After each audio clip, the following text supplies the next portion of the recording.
All right, so hello everyone. I'll just start from the beginning. So like I mentioned before, this presentation is just based on my entrepreneurial journey, why I decided to become an entrepreneur, and really based on the fact that, different workshops that I've been to about starting your own company, they don't really talk about the challenges that come about starting a company, and also not really the steps that you need to take. So that's really my goal in this presentation, is to go through and to actually provide you guys the steps to start your companies if you choose to do so once you get out of high school, or even now if you really want to. So like I mentioned, agenda, just learn a little bit about me, my motivation to become an entrepreneur.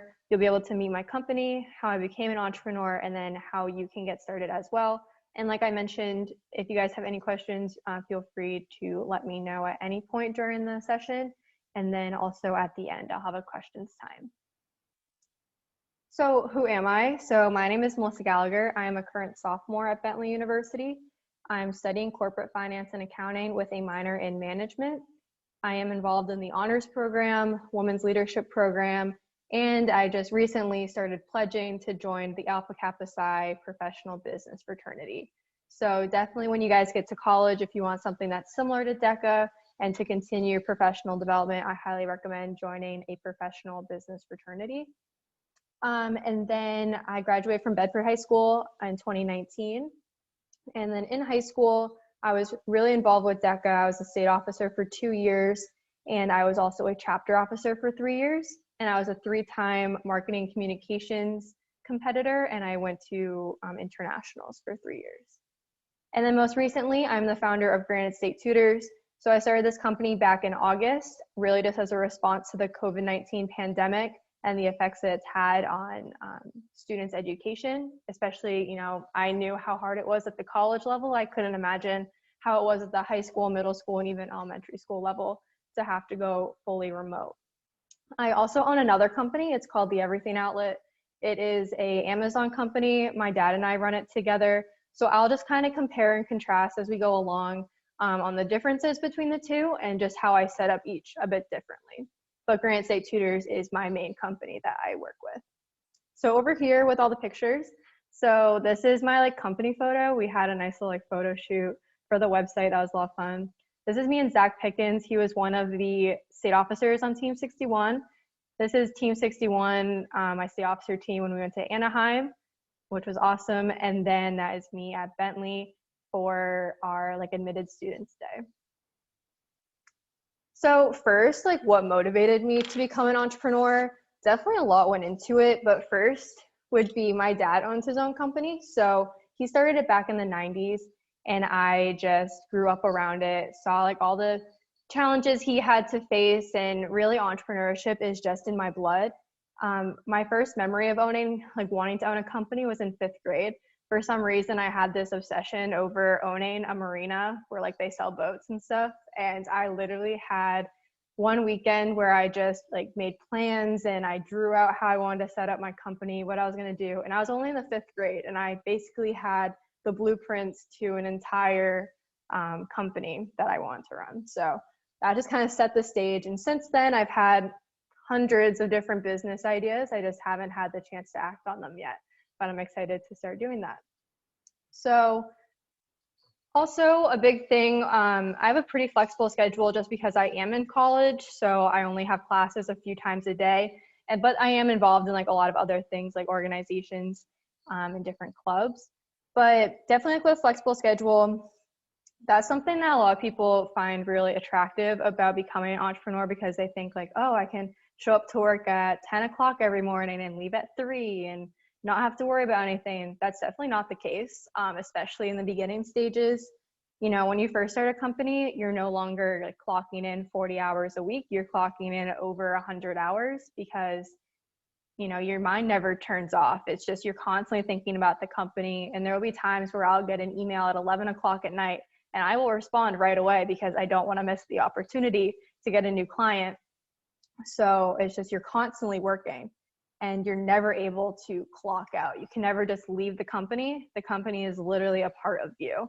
And that's something that a lot of people don't realize when they first get into it. But it's something I knew since I saw my dad go through it. Also, I really wanted a lot of management experience, so never really had the chance to manage a bunch of employees when I was in high school, just because it takes a little while to become a manager in a place.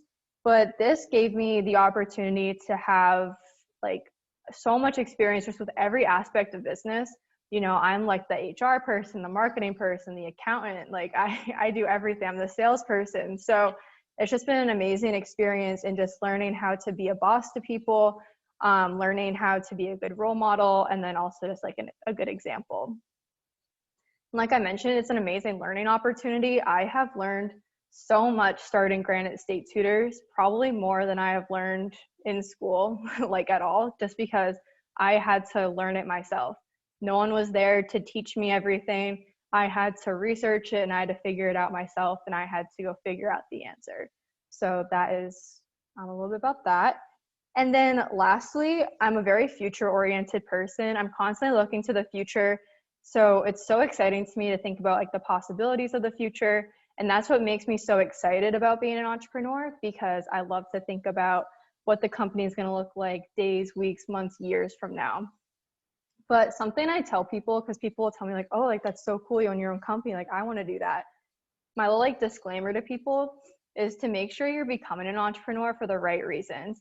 And it's not just like for the flexible schedule and being able to be a boss. Like on paper, it seems like a very like easy and attractive job just because you have that flexible schedule.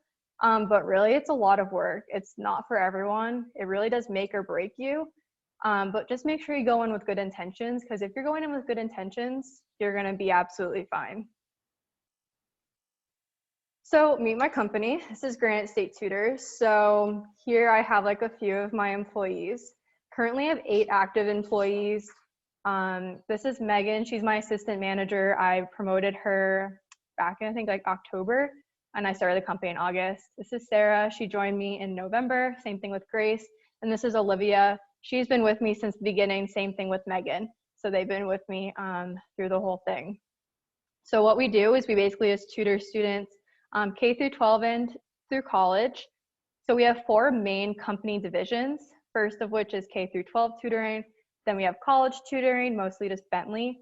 And then we have organizational planning, where we help organize students' work for parents, especially that has been really helpful with remote learning, just so then parents know like what needs to be handed at what time, and just so they're held accountable.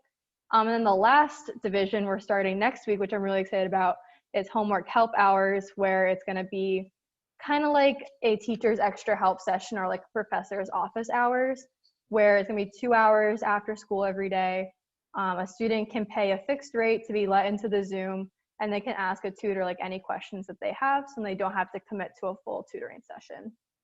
So right now my company is operating completely remotely. I have tutors in 5 different states right now because they're all in college. It's definitely a nightmare tax-wise to keep track of that, but we do have future in-person plans. I would love to actually have a facility and to have in-person tutoring sooner rather than later, but probably once COVID settles down. And we do have a 5-star rating on Facebook and Google, which is something I'm really proud of, just to see people actually like my company and like what we're doing. So your first steps to starting your entrepreneurial journey. So really what I want to do here is really break down how to get started. This is stuff I had to figure out by myself. No one told me this, and I wish they did. There's no website out there that's going to really list all this stuff out like I'm about to. So if you guys are ever interested in becoming a business owner, I definitely recommend that you take notes, but this will also be recorded. So first thing, they always mention this in business classes, find an opportunity, like what's missing in society, or, anything like that. Like, are you going to do something better? So something I also want to kind of mention here is like, you want to ask yourself, like, do you bring something else to the table that someone else doesn't? Or is there something really missing? Find a good opportunity, but make sure that you're really passionate about, or at least something that you enjoy. Because if you don't enjoy it or you're not passionate about it, you're not going to want to wake up every day and work on the company and put the hours in that it takes to be successful. Next is your intended solution. So like, you have your area of interest or the problem that you want to solve. Like, what are you going to provide that is going to be either revolutionary or is going to be better than the competitors. Your business plan. So they always say this, like, how are you going to do it? Like, what's your business plan? You know, what's your company setup? Are you going to have employees? What's your size? Funding? Is it going to be physical location or is it going to be remote? Where is this going to take place? Just things to think about. I don't have an official business plan, which I know is bad because like I have business teachers in the room that are probably like, oh my gosh, doesn't have a business plan. It's all in my head. Like I know where I want to go. But you know, I definitely recommend at least writing down kind of like what your plan is. But then the biggest step here and most important is to actually do it and to actually follow through with it. This is the most crucial part of this 4-step process because this is where it separates entrepreneurs from everyone else. Just because it's really easy to come up with an opportunity and a solution and a plan, but it's really difficult to actually follow through with it and to put the work in that's necessary. So many people will walk away at this step or they'll get frustrated and give up. I know I almost did multiple times. When I was starting my company, I thought it was so difficult. But just make sure you have the dedication and determination to get it done and then follow through. So now you have your idea. Now what are you going to do? So the first thing that you need to do is to come up with a business name. So for me, Granite State Tutors, I took it kind of like more the basic route where I picked like a geographical location to tie my business to. You don't have to do that. You can come up with like a unique name or a name that tells a story. I think like Walmart or Amazon, like they just came up with a random name. But a big thing that you want to make sure is that the name is available in your state. How you can figure that out is you can go to the New Hampshire Secretary of State website and look it up and just make sure that's available in your area.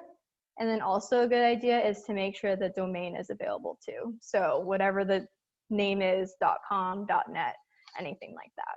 Just make sure that is available. So your logo, I don't really like my logo. It's definitely very simple. Definitely gonna wanna get it redone at some point. But just keep it simple at first. You don't need this fancy logo. You don't have to spend a bunch of money to get a logo done. But really make sure it's good since someone's first impression and first step at like brand recognition. And I didn't put this on the slide, but something to keep in mind is like your company colors. Try to think about like what industry you're in.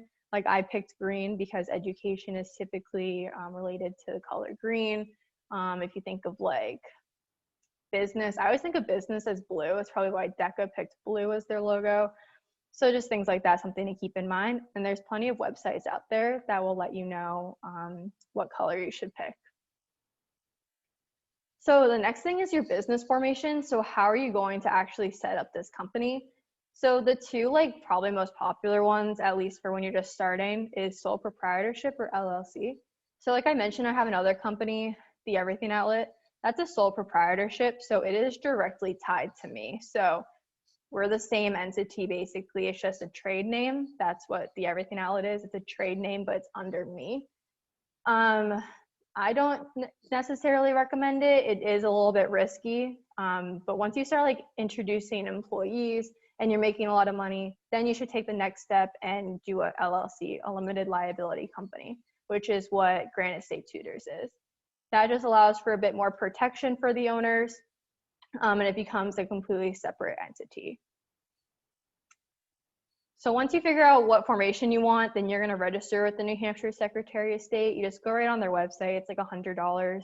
I think the last time I did it was $100. And you just like put in all the information. You just register the name, the address, what you do, things like that. So New Hampshire is aware that you're starting this company. And then you register with the IRS. So that's letting you register with the federal government.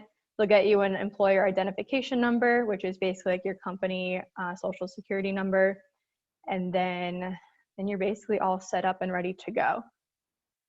Something to note here, LLCs do require an operating agreement, which is a legal document that basically assigns responsibilities to all the managers. I'm a single owner, so it's just a single manager, so it's not super difficult. It's mostly for like when you have a bunch of different owners, like who's in charge and what will happen if this happens, things like that. Basically, you can just get an operating agreement online. They have a bunch of like basic templates for like $40. I think I got mine at like eforms.com. And you just fill in the spaces basically. So now you're official, at least in the eyes of the government. So what is next? So the first thing that I recommend is find a bank. So for me, I've had the most luck with small banks. Large banks like TD Bank can get really annoying to deal with just because you're constantly on a customer service line with people that have no idea who you are.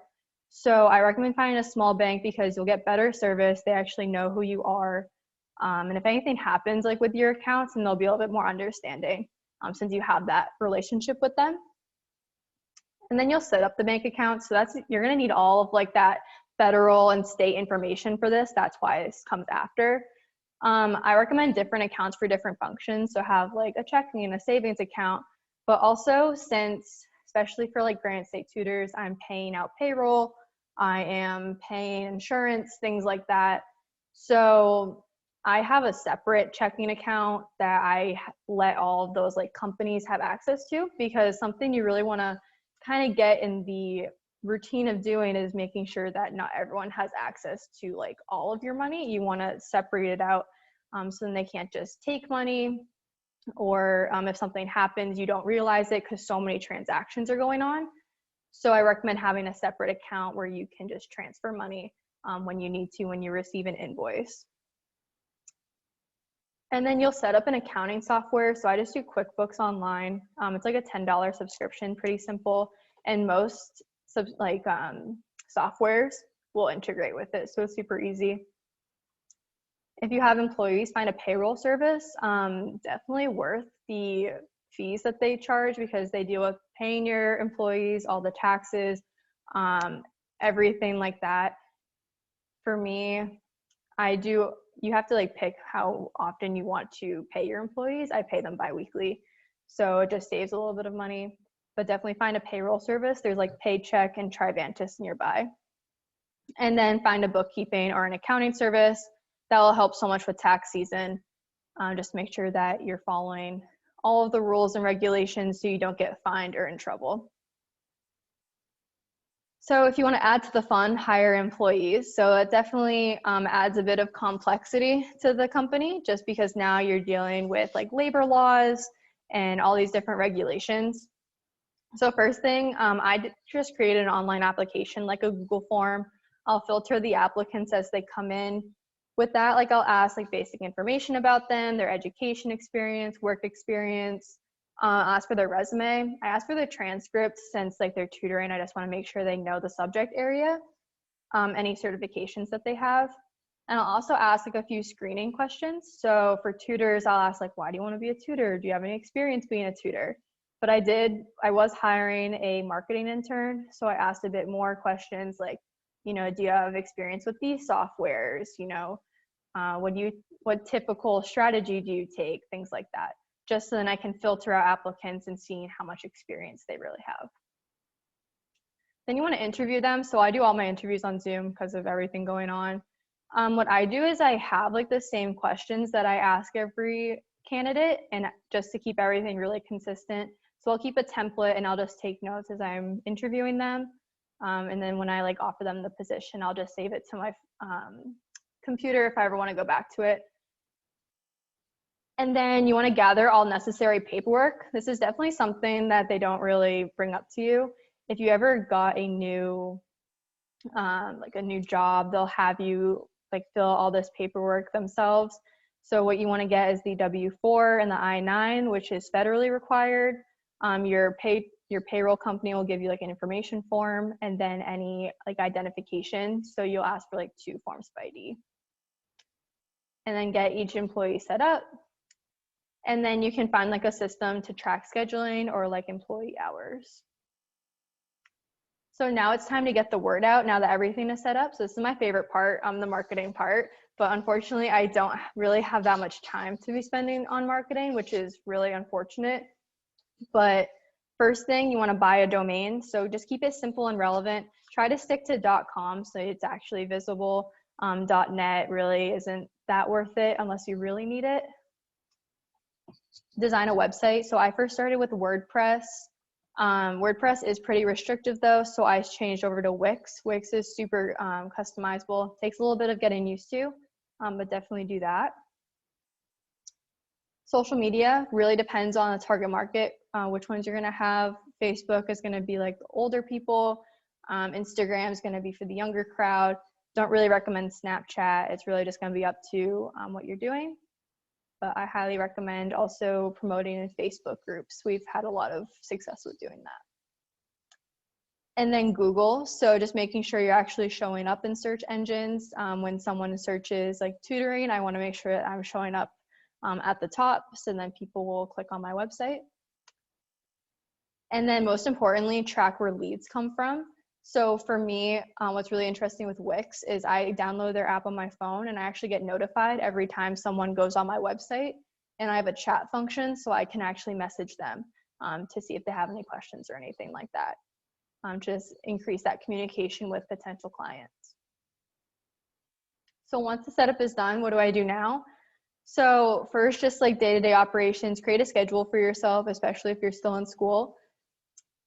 Stay organized and focused. I create a to-do list for myself. I have a running list of like all ideas that I have. So then like on a rainy day or when I'm not busy with school, I can go back and be like, oh, that was a good idea. I'm going to do this. Plan for the future. So try to think to yourself, like, where do you want to see the company to go? You don't want to keep the company stagnant. Think about, you don't want to be Blockbuster. You want to be Netflix, because Netflix changed with the times. Set goals. How are you going to achieve them? They don't have to be like super official goals, just, places that you see yourself wanting to be in the future. And then lastly, like, enjoy the experience. Definitely, it's been an amazing experience. It's really something that you look back on and you're proud of, because it's something that you created and something that you have complete control of, which is really awesome to look at. So lastly, what to do between now and when you actually start a company. So a little like disclaimer here. Typically, you can start a company in New Hampshire at least when you're 18 by yourself. But if you want to beforehand, you can have a parent sign on. I know I just waited. I started my company when I was 19. So that's what I just recommend if you wanted to have like full financial control over it. Just wait till you're 18. So first, become more involved with DECA. You guys are all in DECA, so that's a great start. Try to get to ICDC, run for office. When you have leadership positions, that will really set you ahead of the crowd. Getting into college, and then when you're in college, when I was rushing for my business fraternity, they saw that I had a lot of leadership experience. They were very interested. Work. So I've been working since I was 15 and a half. So you really need to have a good understanding of management and just how companies work before you can even think about starting your own. Learn new skills. So become really good at teaching yourself. I had a marketing job for 3 years at a marina, and I was completely self-taught. I managed all aspects of marketing for that company. So, just being self-taught, you're going to learn so much more than just sitting in a classroom. Sorry to all my teachers out there, but definitely, definitely like learning on your own. You're going to learn so much, and it's going to be really rewarding. And then start brainstorming potential ideas. So just look around and just try to figure out like what's something that's going to catch your eye. I know I was kind of stressed about it because I really wanted to start a company and I didn't know what opportunity I was going to do. But then I figured out, I'll do tutoring, and then it grew from there. And lastly, just make connections. There's so many people around and they all just want to help you. So, I've had so many like people I've met, like just my payroll company or just like people I've met at school. And it's just a really great experience because you never know who you're going to meet and how they're going to impact you. So that is the end of my presentation. I hope you guys enjoyed it. Feel free to let me know if you have any questions. And then also, this is my contact information down on the bottom, my email and my website. Feel free to let me know if you guys have any questions. And if you're ever interested in starting a company, I would be happy to like be a mentor for you guys or just answer any questions that you guys have. So does anyone have any questions before I go?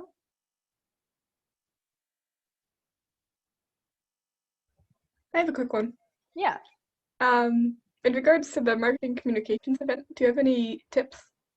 Yeah, so, that brings me back. Let me see. So definitely for everyone doing a role play, I know this is like kind of like insider information, but like, let me see, like definitely it's all about like how you set up your your paper. I mean, obviously you guys are just doing videos this year, so it's not like I don't think it's a time crunch for trying to like get in to see a judge. But for marketing and communications, definitely try to bring up like target market, all those buzzwords. Try to come up with like a marketing plan. Just try to like go above and beyond. And I think I always would make like a full marketing plan. I would talk about like what my target market was. I would come up with like what an advertisement would look like, things like that. That's what I would do. I'd like sometimes make like an Instagram post and like show the judge. Yeah. If I'm remembering correctly. Yeah. Okay, thank you. You're welcome. Any other questions?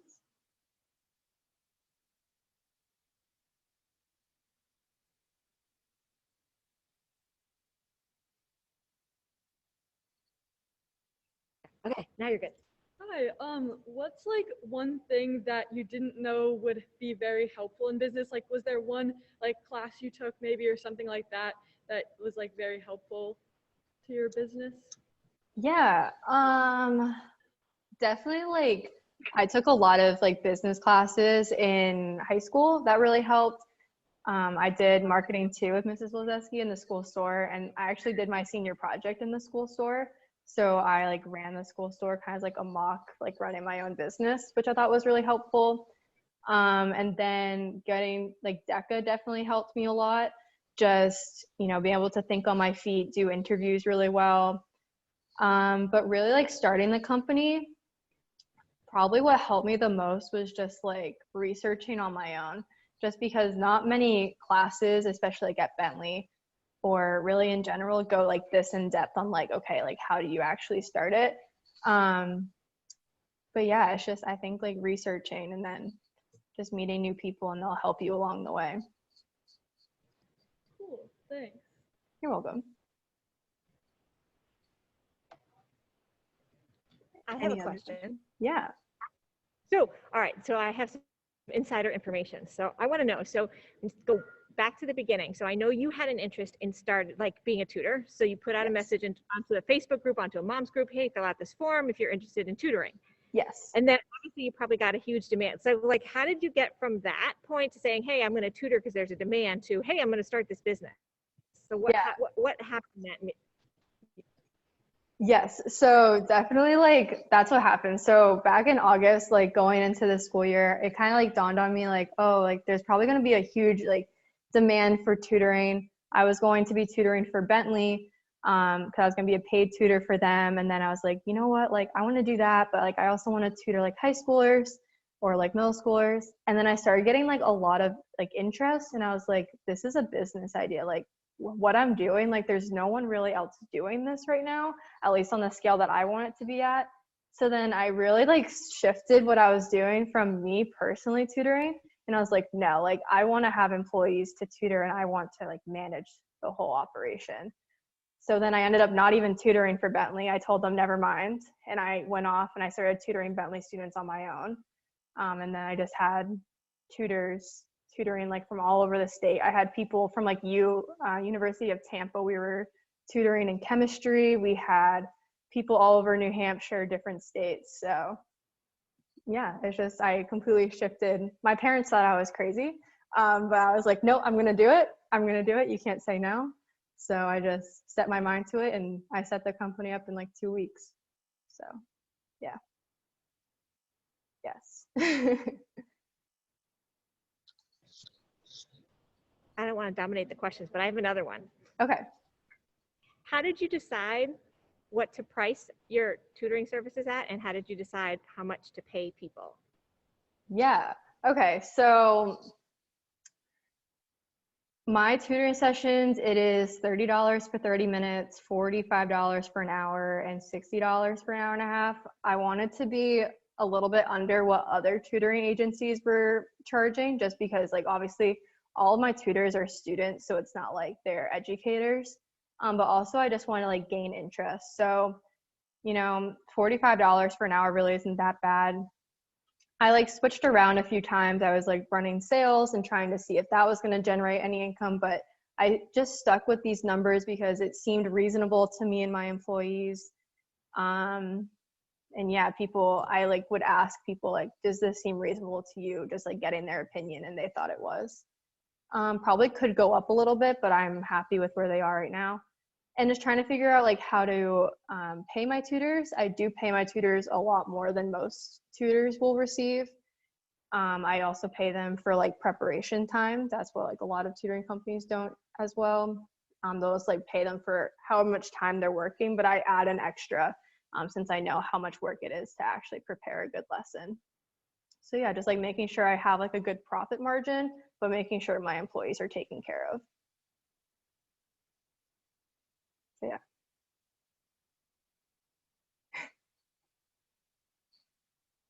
Any other questions?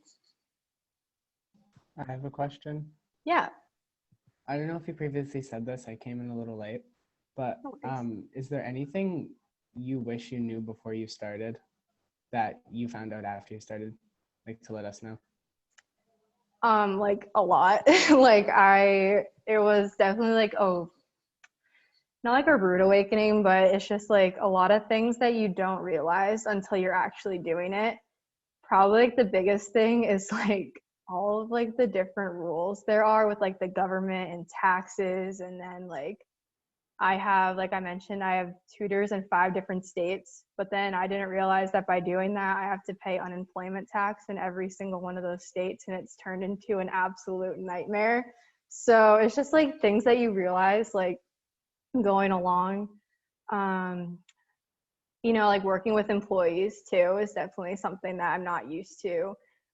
Just like dealing with conflict management and just like trying to make sure they're showing up for sessions on time, and what to do if an employee isn't working well. Like what I ended up doing was I created evaluations that Megan, my assistant manager, does. So she'll go in like randomly, she'll hop in on a session and she'll grade them based on a rubric, and that's just like keeping them accountable, but lets me know like, are my tutors actually working at their greatest potential? That's who I want working for me. So yeah, it's honestly like you just learn so much. Like I don't even remember some of the things I know, but you just kind of learn as you go along, and you just try to do your best. So yeah. Any other questions? Mrs. Lozowski, do you have any more? Okay. Well, if anyone ever has any questions, my contact information is down on the bottom, and I would be happy to talk to anyone. So yeah, thank you guys. If anyone wants to stick around afterwards, I can answer any questions again. Thank you. You're welcome. Have a good day, guys. You too.